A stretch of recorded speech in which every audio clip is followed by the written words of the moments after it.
All right, so a couple of important points here.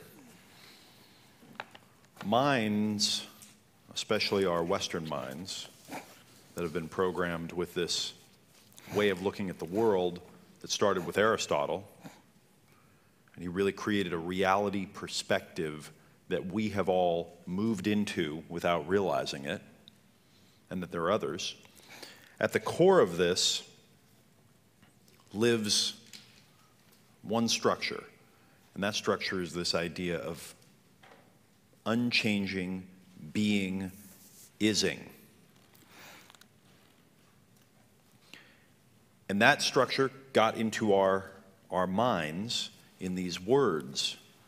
And the big ones are be and is. Be and is. Is the big one. It's the one that you hear people use unconsciously. It goes right by. Remember good mountain and bad mountain? He is bad. She is good. Remember how the mind works itself? Because unconsciously we're using these words and we're programmed with the whole process, we is things unconsciously. The mind does this, and then it lets us know that it is decided that someone is good or is bad. And what happens then is another concept from Korzybski, he called time binding, which makes them bad all the way into the past and bad all the way into the future. Now, it turns out that out here in kind of the real reality, you can't is. Nothing is anything. Nothing stays the same. But because we have this whole thought process that we've inherited and that's running inside of our skulls, we project the idea of being or ising onto things that we see. And if something changes over time fast enough that we see it changing, we can kind of get the idea. But things that change too slowly for us to see real time, we don't get it. We don't see them changing. And our ising mind, it doesn't say, oh, that's something that changes. It says, oh, that's something that stays the same. We do this with other people. Okay, so in our mind we say, she is an angry person, or he is a loving person. Because we see the pattern a few times and then we generalize, and that's it. And what we do is we freeze the person in our mind. We don't let them change anymore in our mind, because now they are being, or they are ising. When I learned about this stuff many years ago, I started reading books about E prime, and I really tried to notice all of my be and is machinery.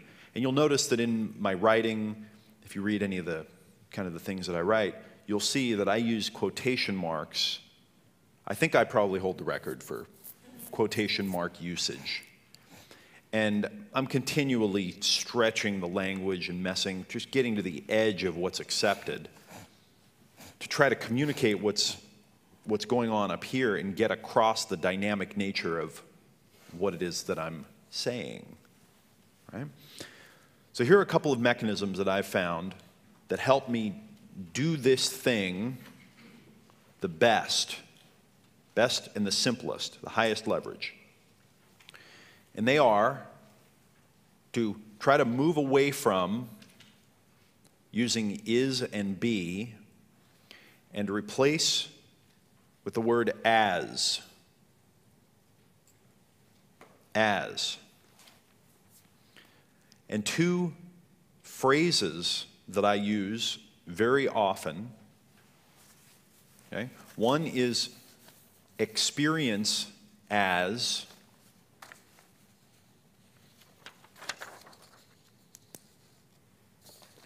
and the other is seems to me. Experience as and seems to me. So instead of saying he is bad, she is good, I see my mind trying to do that, and I go, oh, okay, I experience him as bad. Because now I'm owning my process of judging. I experience him as bad. She seems to me good. Seems to me. Calling attention, experience as, seems to me. Calling attention to that this is a process that's happening inside of me and it's not a quality that's inside of them.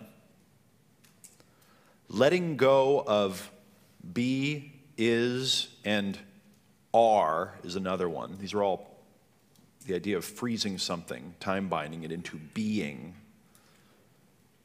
Letting go of that, to let go of it, the only way to let go of it is to call attention to your own processing and your own meaning making and your own projecting of your ideas. And you kind of get yourself in a judo hold when you do this. And for the first while as you do it, it's very awkward. We'll do some exercises later on in the program around this. But it's a new way of dealing with the world. And your head is really going to like it when we recommend that you stop using words like I and me for a while. And then you try to describe the other person as bad in a sentence without using either be or I.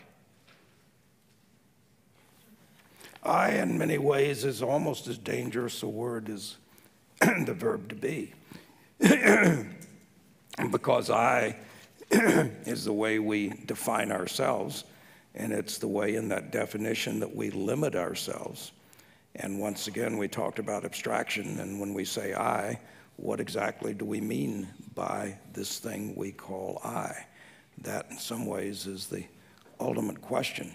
And often we use the word I as if I is static, unchanging, and we focus on identity, as opposed to focusing on the fact that we are continually evolving, continually changing, and I from one second to the next are no longer the same. The sin of ising and being, okay, the mental sin, is very, very similar. It's analogical to the sin of taking someone stepped on my foot, I'm in pain, this is bad. You remember the mountain ranges? You remember how we generalize and we go to higher levels of abstraction?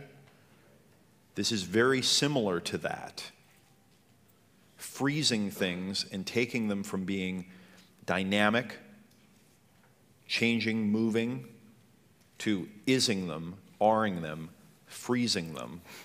It's a very similar, unconscious, automatic sin that we do that takes the world and makes it even further from, or makes our map of it even further from the way that it is, right? Further and further. So why don't we talk a little bit, can we get into Marx and dialectics? Okay, we'll try to speed up a little. So the Aristotle's view is I don't know about speed up, but maybe we can move forward. We're going so slow. But in any case, okay, good. Okay, so Korzybski wasn't the only person that had a problem with Aristotle and with formal logic. And Aristotle, in a way, is taking sameness and is taking a sameness view of the world, that things don't change. Now, there's the other extreme we can go to, in which we can focus on the fact that things are always perpetually changing. People or things are always perpetually evolving. And one of the people that particularly began to focus in this area was Karl Marx. And Marx was a social political philosopher, and that he was not happy with the current environment and political economic climate in which he lived, and he wanted to change it. So therefore, his concern was rationalizing and justifying change in order to overthrow the existing order and replace it with another order. So with one of his students, Engels, who followed after Marx, then came up with what they called the laws of dialectics. Now, they had three laws then that are in response to the three laws of thought, and they've gone the other way. So first is the law of transformation of quantity into quality.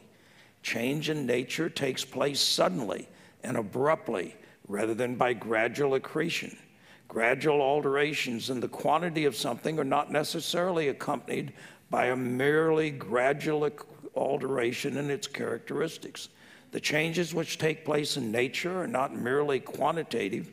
Instead, their accumulation eventually precipitates new qualities in a transition which appears as a sudden leap in comparison to the gradualness of the qualitative changes up to that point. So the classic example then would be water, and you've got a liquid, and as you heat it at a certain point, all of a sudden it becomes a gas and you've got steam. Or you begin to cool the liquid down, and all of a sudden, at a certain point, it freezes and becomes ice. So the question is, what is the relation between changes in quantity, and at what point does it become qualitative?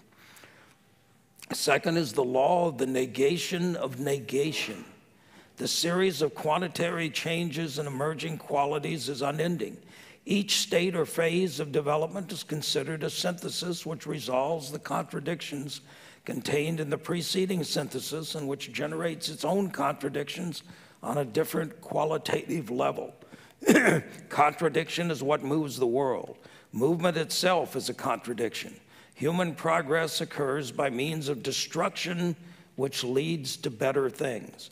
Progress occurs through a process of continual destruction and amplified renewal. And probably the greatest television series of all time, which was Babylon 5. In Babylon 5, you've basically got a conflict between the Vorlons and the Shadows. And the Vorlons are the Sunday school teachers, they're the Aristotelians, but the Shadows are the dialecticians. And so at one point, the Shadow representative is giving a speech on basically what it's all about, and their whole process is to try to simply continually to destroy, and in destroying then you renew, and by opposing then you require people to grow stronger. And so this idea of negation is one that many people act and live as if this is the way that they view the way that the world is. And so that contradiction itself becomes important, and we need to continually try to struggle, to try to fight, to try to keep change continuously growing. Of course, part of the problem is then at a certain point, most people will go, we've had enough change, we changed what we didn't like, now what we got is what we want, so let's keep it. But if you really accept this, no, we don't keep that, we just keep going and going and going. So change is perpetual. The last thing is the law and the unity and struggle are interpenetration of opposites. All existences are complexes of opposing elements and forces and have the character of a changing unity. This unity is always temporary and relative when the process of change, expressed by the interpenetration and strife, is absolute and continuous. In the absence of tension, everything would remain static. The world consists of opposing forces overcoming and being overcome. Contradiction or opposition is the motive force both of natural and human history. So, dialectics, once again, now we've gone to the other extreme. So instead of focusing on how things are the same in Aristotle, now we're focusing on difference, and how difference is a continuous changing process, and how we could begin to describe that. So we've gone from one extreme to the other. Now, obviously, the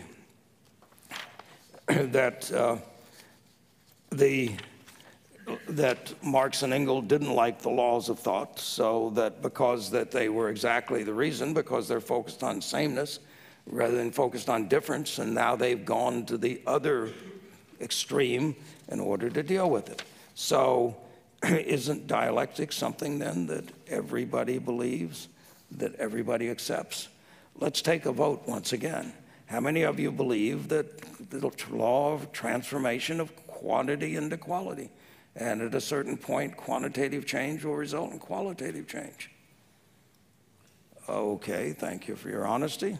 How many of you believe in the law of the interpenetration of opposites, or of the unity and struggle of opposites? Change occurs because the world consists of opposing forces continually in struggle with each other, like Wood, Small, and Pagan.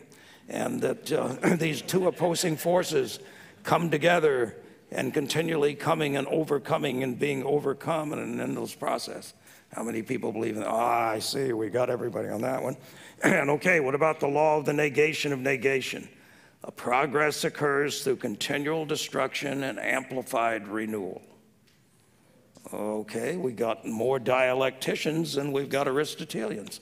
I kind of figure that would be the case, since most businesses operate out of a dialectic logic. And even though the so-called dialectics, which was the basic philosophy underlying that area of political thinking called communism, but one of the challenges is it's also the basic philosophy that underlies that seemingly opposite area of political thinking called capitalism. So, most of you are ready to buy into the laws of dialectics. That's great. So what exactly is wrong with the laws of dialectics? So once again, that as with the same thing with the Aristotelian view, that the way it's formulated is that it doesn't fit the structure of the world in which we actually live. So the first law stresses that changes in nature take place suddenly and abruptly rather than gradually. And the changes in quantity lead not just to quantitative, but also to qualitative changes. So, in the examples of the law, which are easy to point out, then once again, are water into steam or water into ice. So we take these things and then we assume from these few examples, which are true and make sense to us, that those are applied to everything else, which is not the case. So Engels cites examples of chemical and mechanical change. These are all intended to give force to his thesis that social change also occurs in a revolution and not by gradual alteration. Engels feels sudden revolutionary change is a fundamental characteristic of the universe as a whole. Thus, when one advocates revolution, one has the universe behind them. Of course, this leads to perpetual revolution, and once socialism was established, then Stalin began to get upset because it was, hey, we need to stop now. We've overthrown the old, and now we're here. And he made some comments about comrades who have an infatuation with explosives. Some of you have a infatuation with explosives. Okay, the laws of modern quantum mechanics suggest that all change, both quantitative and qualitative, involves changes of quanta. At the macro level, new properties may seem to emerge suddenly and abruptly, but at the micro level, such changes are gradual and predictable. Quantum mechanics, therefore, denies the change of quantity into quality, or it explains it in a different way. The second law holds that contradiction or opposition is the motive force both of natural and human history. Now, in critiquing the laws of thought, contradiction as a logical relation exists in the mind of man. It is absurd to assume that it can be a relationship between things or events in the natural world. And this whole position was eventually abandoned by the Soviet communist theorist who in 1960 stated that contradiction in nature should not be confused with logical contradiction. The third law of dialectics states that all progress occurs through continual destruction and amplified renewal. And Engels cited as examples of this law a plant that has seeds that germinate and produce further plants. He cites other highly disparate examples from geology, mathematics, and philosophy. The problem is, with this law, is that by carefully choosing what are to count as the negating terms, it can be made to fit almost anything. It becomes vacuous. Engels wanted to use the law to support his view that all human progress is by destruction that leads to better things. The law, however, can be made to fit both this view and its antithesis by the arbitrary selection of negating things. So once again, Evan talked the other day about seeing only validation.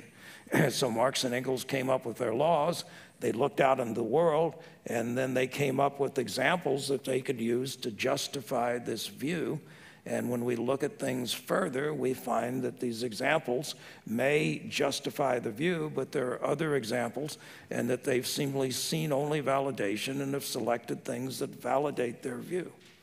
Now then, so most of you then probably would be willing to buy into, based on these arguments, that the three principles of dialectics as we've formulated are not a description of the way that the world is, but nevertheless, the spirit of dialectics remains alive. So even though the exact form of it has been proven to be inadequate, nevertheless, people continue to think in this way. And every one of us in this room, at some time every day, is involved in dialectical thinking. So it's not that we're necessarily following these three laws, but the spirit of dialectics is even more powerful than the actual form of dialectics. So the spirit of dialectics emphasizes progress through revolution, opposition, and confrontation. And it leads to certain errors in thinking, which a friend of mine, Robert Horn, called traps. So whereas you may not directly follow these three laws, nevertheless, you get caught in some of the following traps I'm going to mention on a daily basis. And so we're in dialectics whenever we use metaphors of struggle, of opposition, of force, and on a daily basis. We're always involved in these kind of activities. Whenever we're in opposition mode, we usually move into dialectic thinking. So some of the traps: the inevitable antagonism trap, which occurs whenever we assume there is an inevitable antagonism or conflict between persons, groups, nations, or ideas. How do you think about conflict? Do you think of conflict as inevitable? Do you think as conflict is inevitable? And all of us, and if you look at political writers and everything else, and look in the medium, and the U.S. is one of the most dialectic nations in the world, you frequently hear continual talk of the inevitable conflict, inevitable antagonism. It's built into the structure of reality. Next, the force can do it trap. This is a real biggie, which occurs whenever we assume all problems can be solved through the proper application of more force, or whenever we force a solution into a situation. So, whenever we talk about the use of force, and some people think a little is good, more is better, way too much may not be quite enough, and way too much is just right. So we continually use more and more force. Escalation of force. If we can get enough force, then the belief is we can change everything, that everything can be changed through the use of force. This is deeply rooted in our thinking process, and this is going to be one of the bigger challenges that we're going to have to begin to work through. The no limits trap, which occurs whenever we assume limitless resources, limitless space for expansion, or limitless time for action. This assumes an open system, and ecology continues to stress that we live in a closed system of limited resources, space, and time. So just the same way we think more force is going to do it, we think that we got infinite resources, we got infinite time, we got infinite action. Whenever we assume that, then we're caught in the no limits trap, that we can expand everything indefinitely. This is once again caught in the nature of the thinking we habitually do. The more is better trap. in which we assume that if some is good, more is better, too much is barely enough, way too much is just right. This leads to the endless pursuit of more resources. More is better. Isn't that one of the most obvious things possible? If some is good, it makes sense. More must be better. And much more must be much better. And much, much more must be much, much better. So it's all about simply getting more and more and more. Another trap, there is always tomorrow trap, assumes we have an infinite amount of time to solve all problems. So we don't need to experience any sense of urgency. We just got to realize that and get on with the planning for the long term. The conflict creates productive change trap, which assumes the best way to create change is through creating conflict. Further, this assumes that conflict will always produce something better. Following to its logical conclusion, it leads to constant conflict as a way of making the world better and better. In other words, the shadows. So, how often on a daily basis do we get caught up in this thing that the way out is through conflict, the way out is through struggle, the way out is through opposition? And then last is there has got to be a winner trap, which assumes that in any situation there have to be winners and losers. And when we look at American foreign policy and the way the American State Department thinks, who is one of the most dialectic organizations in the world, we find this kind of thinking continually emerging.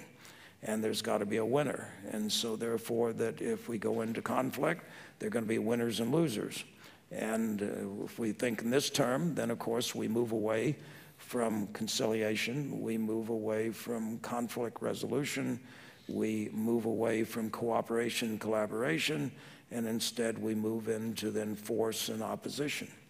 So, whereas dialectics in the world and dialectic materialism, even in communism, that the laws of dialectics itself have more or less passed into history, but the spirit of dialectics still lives on. It lives on in everybody in this room.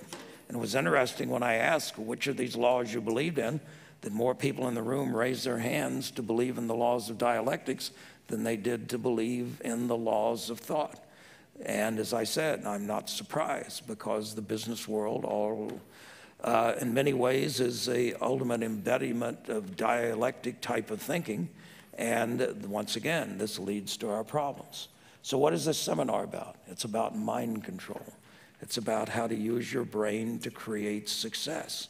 Now then, one of the things that we're going to be discovering is the way we frequently used our brain to create success is we've either got ourselves caught in the laws of thought, or we've got ourselves caught in dialectic thinking, or we've got ourselves caught in some combination of these two. This is the past. This is the past. But the past is where we live. And now then we're going to need to start looking into the future. We're going to figure out how we can reorganize the brain, how we can organize the mind, how we can reorganize the way we think once we become aware that we're thinking in these ways, because these ways are not getting us to where we need to go. And now we need to start turning the corner and start focusing on what will get us to where we need to go.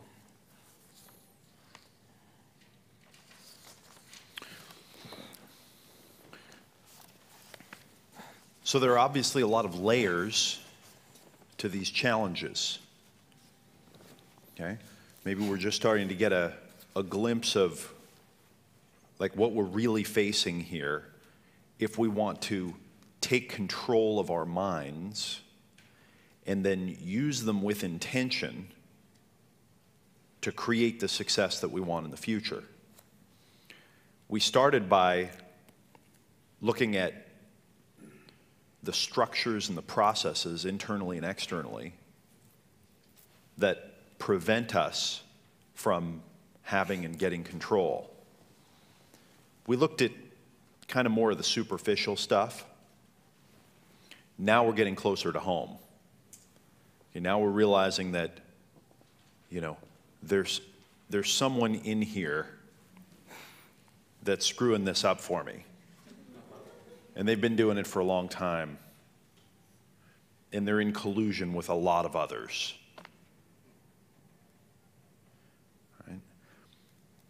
Now, I'd like to give you a similar key that I use to get out of the first door so that we can then go to work on the next doors. How to get out of some of the traps of dialectics. From my perspective, the way I've experienced it is there's a little mechanism that we inherited, okay, from this tradition, actually from kind of Aristotle's logic and from dialectics. And it's the tradition of, I disagree.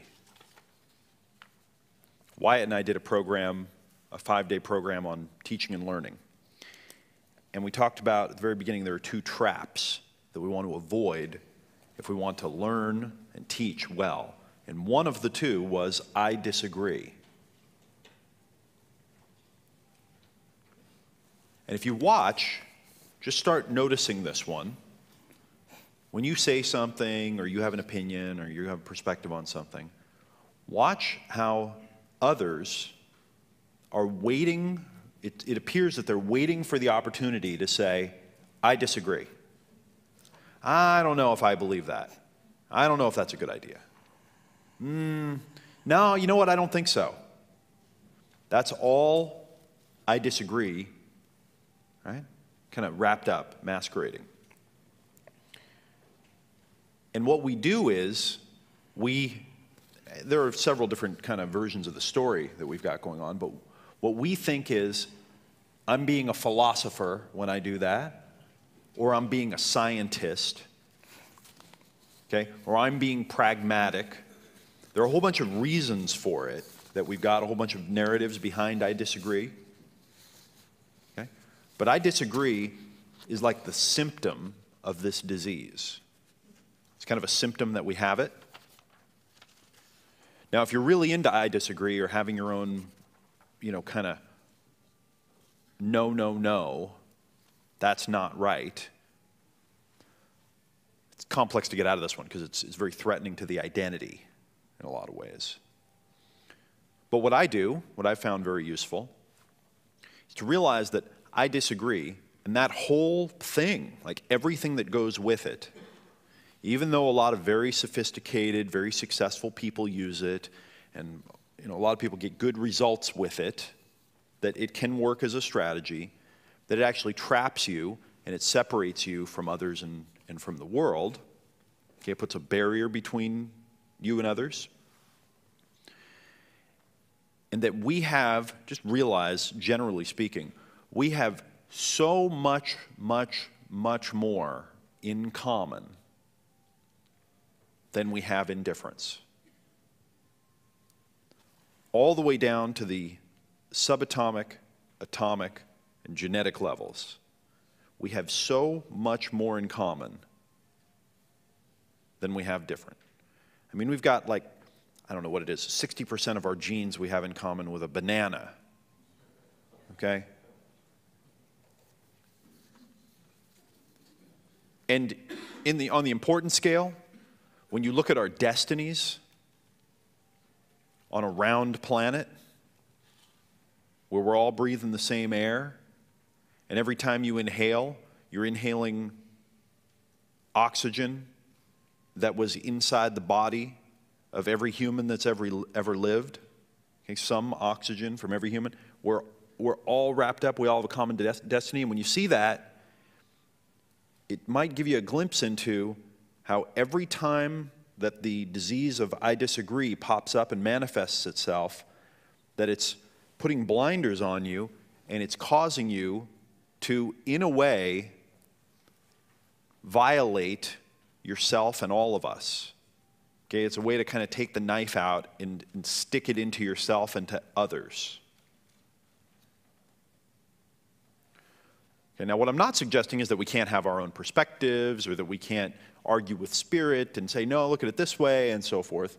But that fundamental I disagree, it just wraps you up in a frame of I get to be not you and I'm a disagreeer.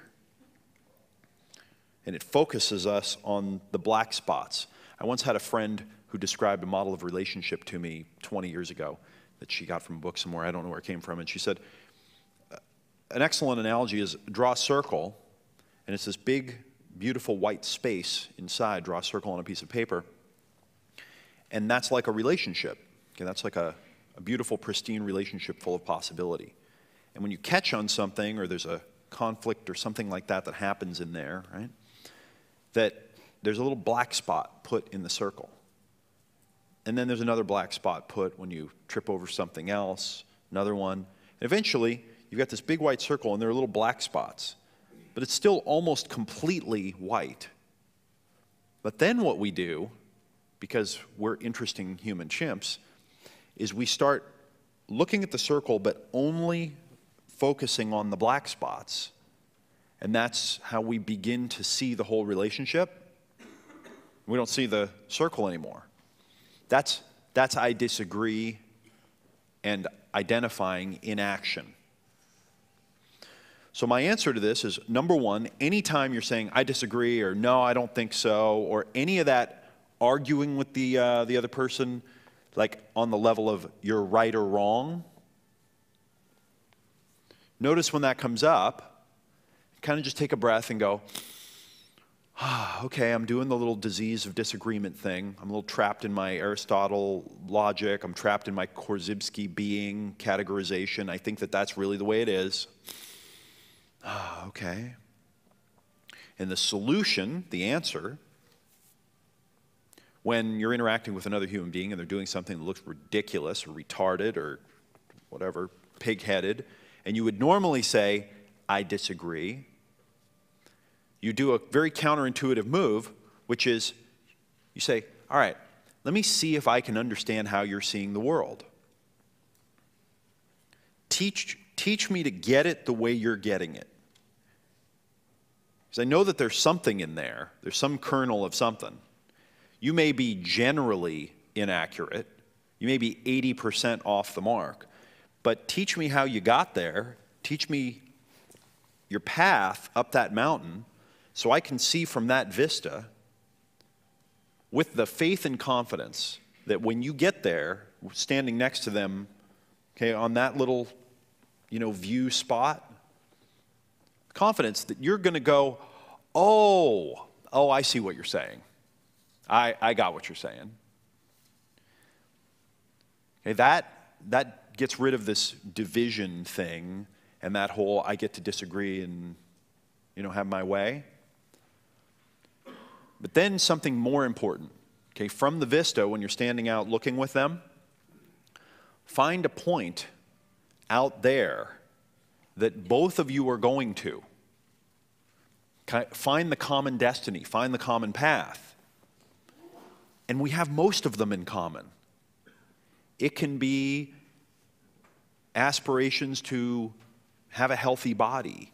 It can be wanting to have more energy. It can be wanting to feel better emotionally. It can be wanting to create success in the world and have financial success. It can be wanting to have better relationships. It can be wanting to create a better future for the whole world. It can be wanting to cure hunger. There's something, and it's actually most of what both of you are trying to do, but look out together, out on the horizon, and focus on a point and say, hey, are you going there? Is that where you're going? Or you can even ask, hey, look out there. Where are you going? Where else? And find somewhere, and then say, oh, okay, I see how you see things. I got your point. Don't marginalize. Don't make them wrong. And then say, oh, you're going there? I'm going there too. We're going there together. And you know what? I know a lot of other people that are going there too. And I'm really interested in going there. I know a lot of others that are interested in going there. Why don't we have a dialogue, and why don't we collaborate on going there? I can help you go there, you can help me, and we can help everyone go there. Why don't we do that?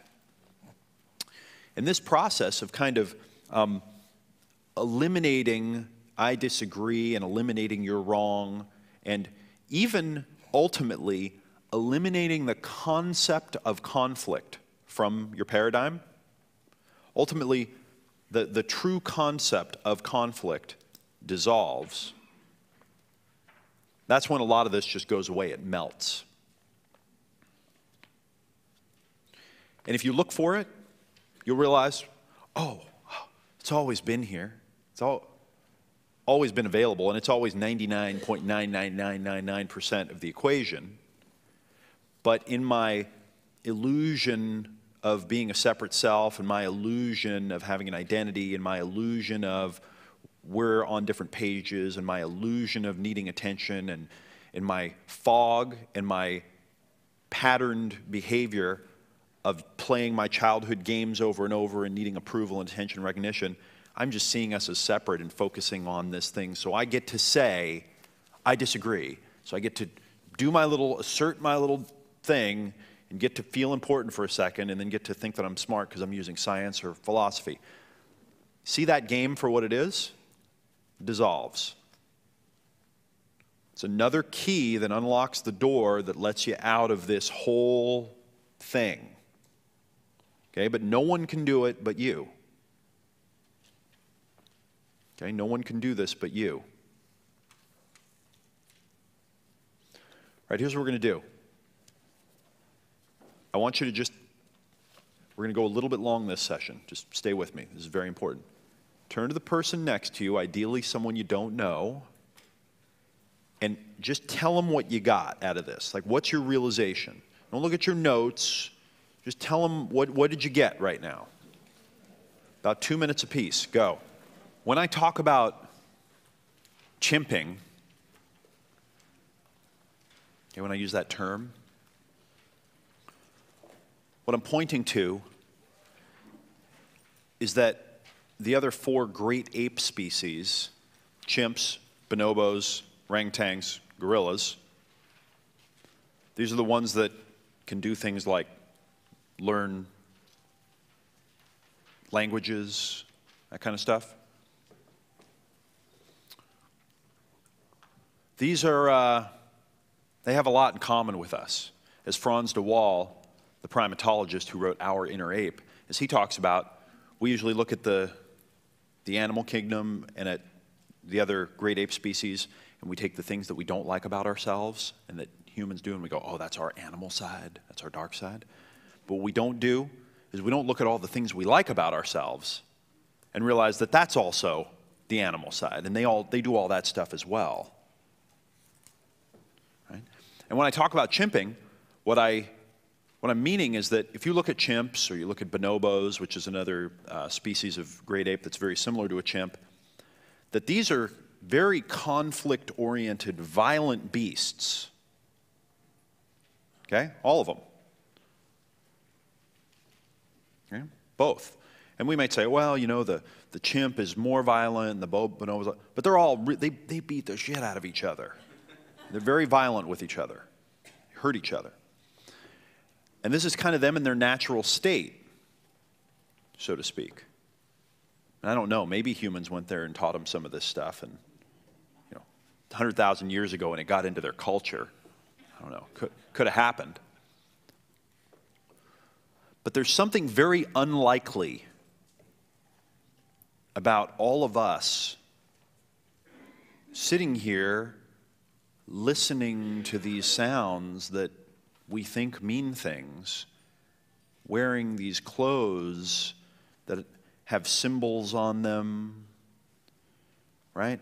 And living in this dreamland that we've constructed and arguing about it like it's real, and even saying things like, it is, and I disagree.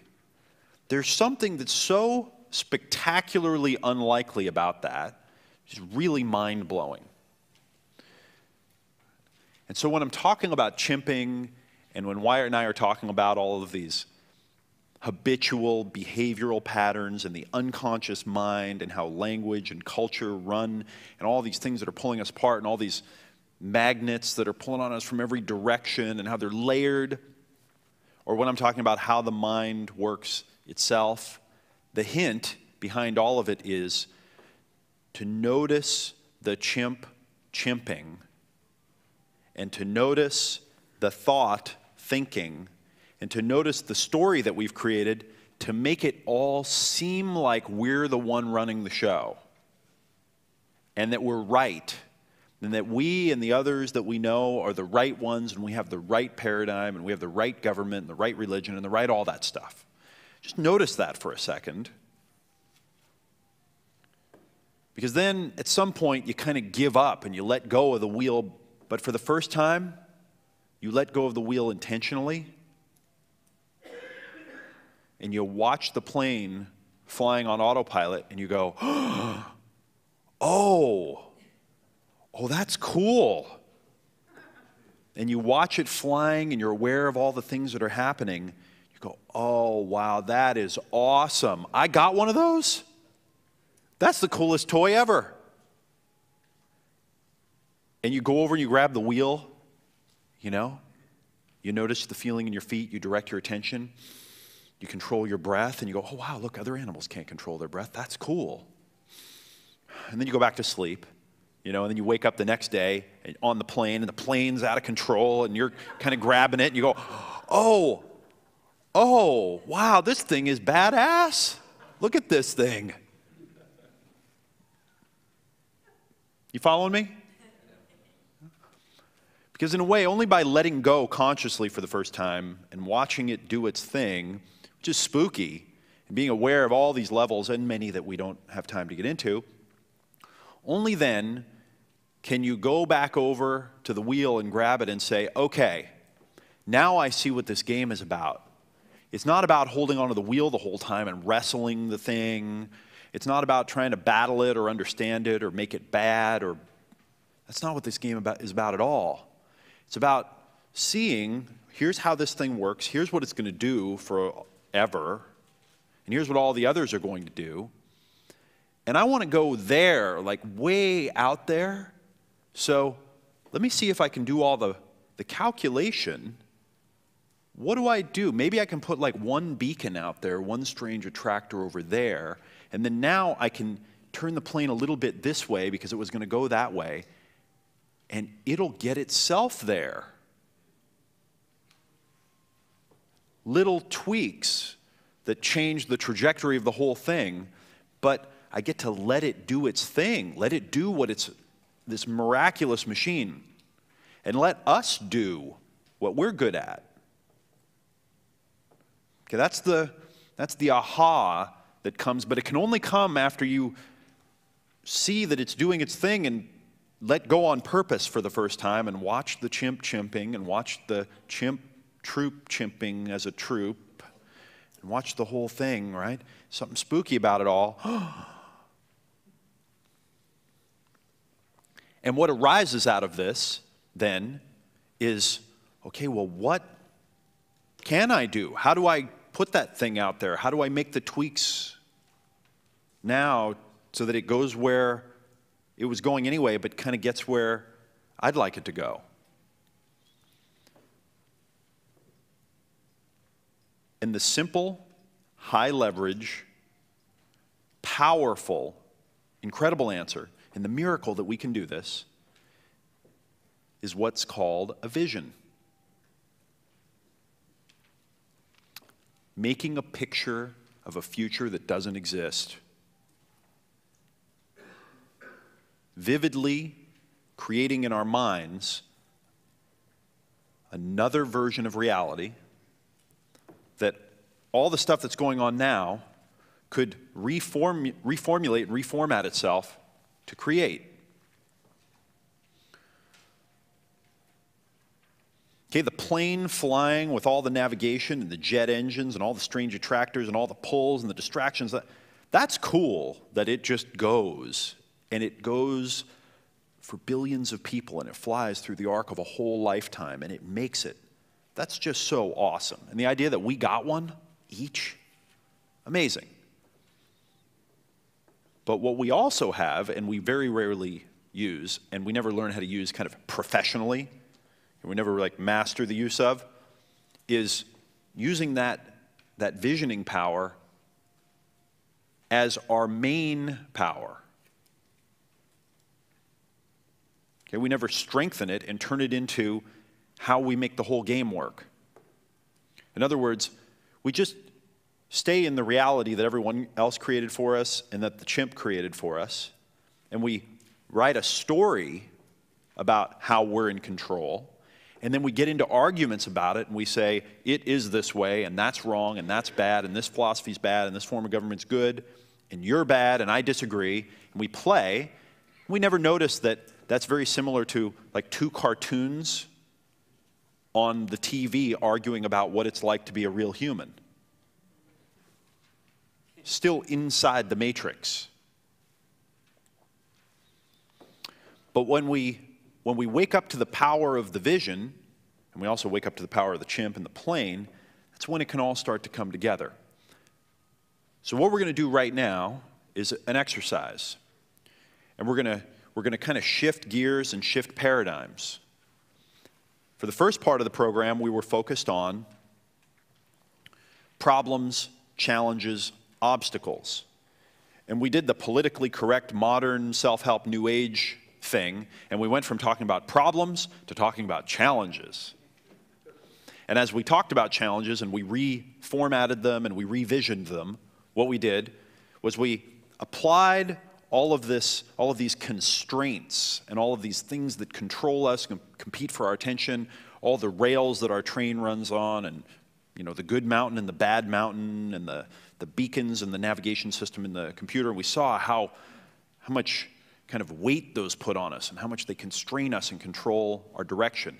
And we used our mind to evolve our challenges as we saw it and see, oh, okay, the challenge is bigger than I thought, and oh, the challenge is on another level. And you notice that as we went through this about 4 or 5 times, it started to dawn on the awareness of each of us individually and on the group, I can't solve this directly. I can't do a cause-effect thing. I'm going to have to start thinking a little bit more upstream. And I'm going to have to start thinking of affecting this in some other way. And we started to get that.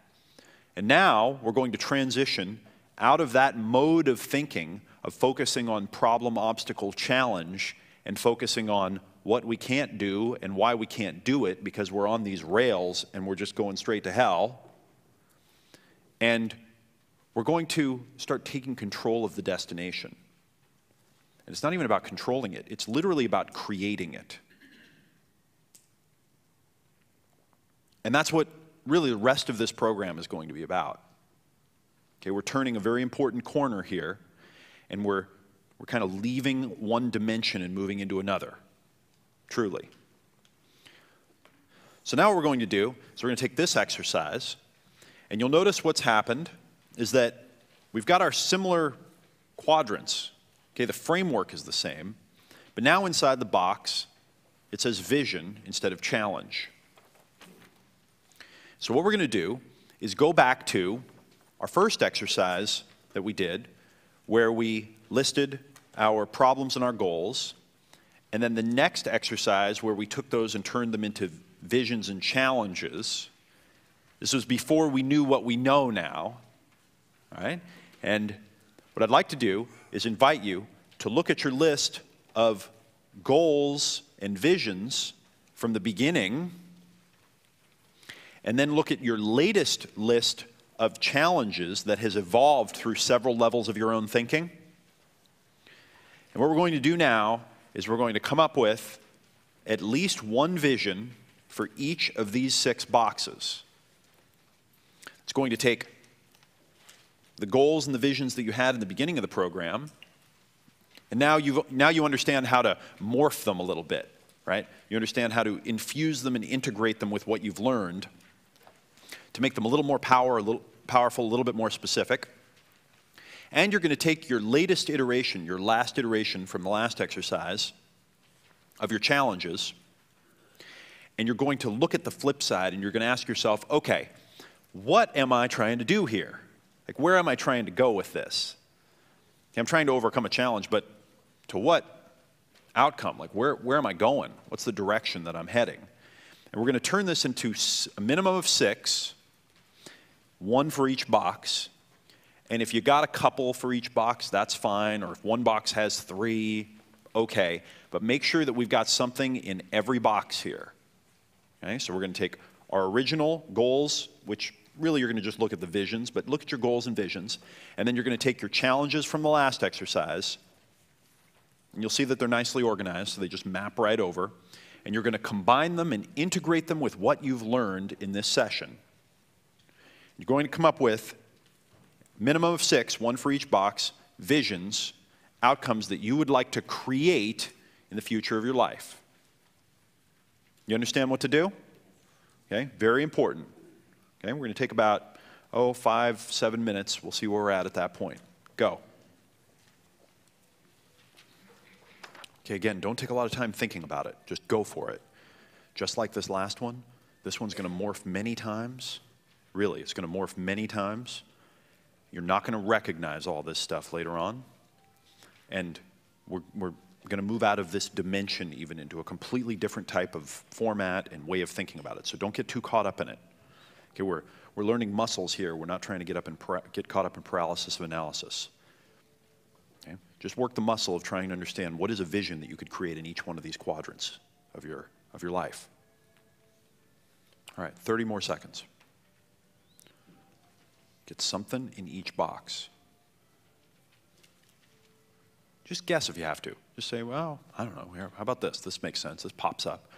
Again, we're practicing a muscle that in some cases we probably never used. Just like when Neo woke up, from the Matrix. Muscles we haven't ever used is visioning in areas of our life that may have been our blind spot or our shadow. And definitely, we've never used the muscle of doing it with this level of knowledge, understanding, perspective. Okay, good. Just wrap that up. I think that's number 7. Is that exercise number 7? Yes? Okay, so write a 7 in the lower right corner of it. Okay, write a 7 in the lower right corner, so you've got the chronology. All right, good. Good. I know that we're going long. Stay with me. It's worth it. All right, here's what I want you to do. Don't move. Turn to the person next to you or behind you. Try and stay in your chair. 2 minutes apiece. Okay, you got to do this quick. Share with them what's your insight and how have you applied what you've learned from this section to creating one of your visions. Go. So one of my 2 best friends, Richard, is in the room here, and he just walked over to me, and he said, we've been talking about this stuff for 20 years. And he walks over and he goes, I've been thinking about this. I've gotten like bits and pieces of this, but he goes, I was just thinking about this as you guys were talking.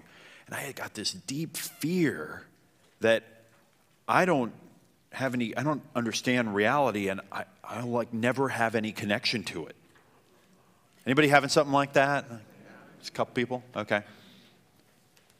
Who had an insight from that last one and kind of creating this vision that kind of was important, that's going to make a difference in your life? Who had an insight here? Okay, good. You know that I'm asking if someone wants to share, right?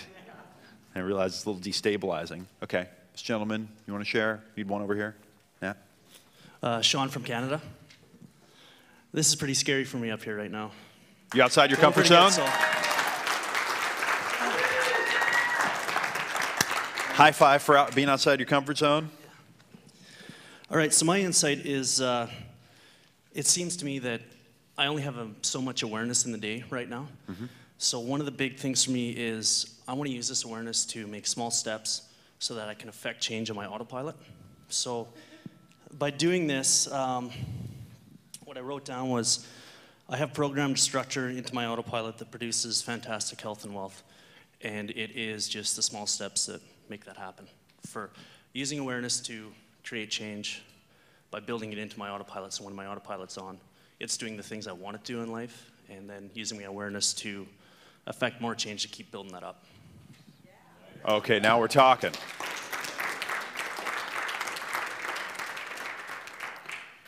Do you get the feeling that that's more of the game there? Yeah. You get it that he's got it in a way? He's just wrapping his head around what it takes to really direct things? All right, great. Hey. Hi, I'm Nat Mundell, and I'm from Feelerland.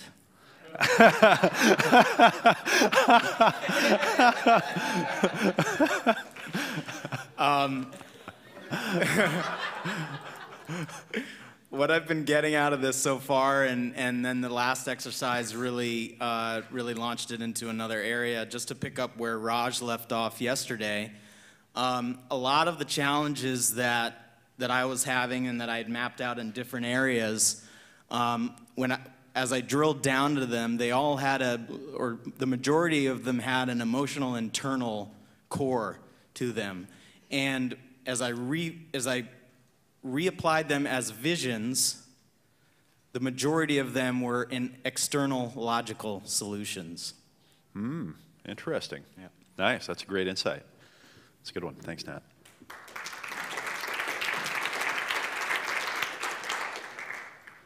Hello. Hey. I'm Patricia, and I'm from Poland, actually. So I wanted to stress that I'm coming from a communist country, and I'm a scientist.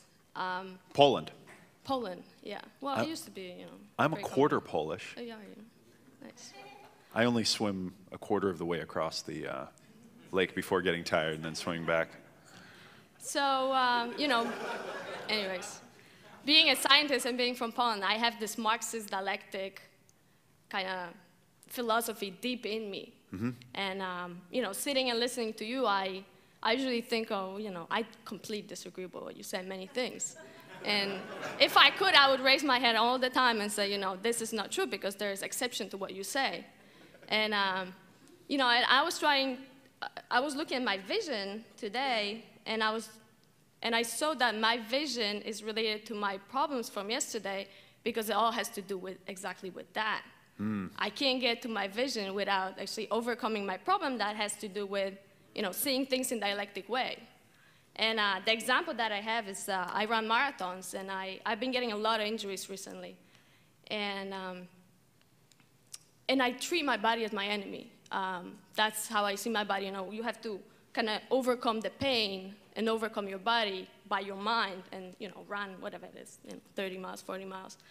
And only recently I stopped and actually literally spoke to my leg. And I said, you're doing a really good job, you know, despite that you're limping all the time. And that leg really took me far, you know, and I finished the race. So that's my conclusion. That's a good one.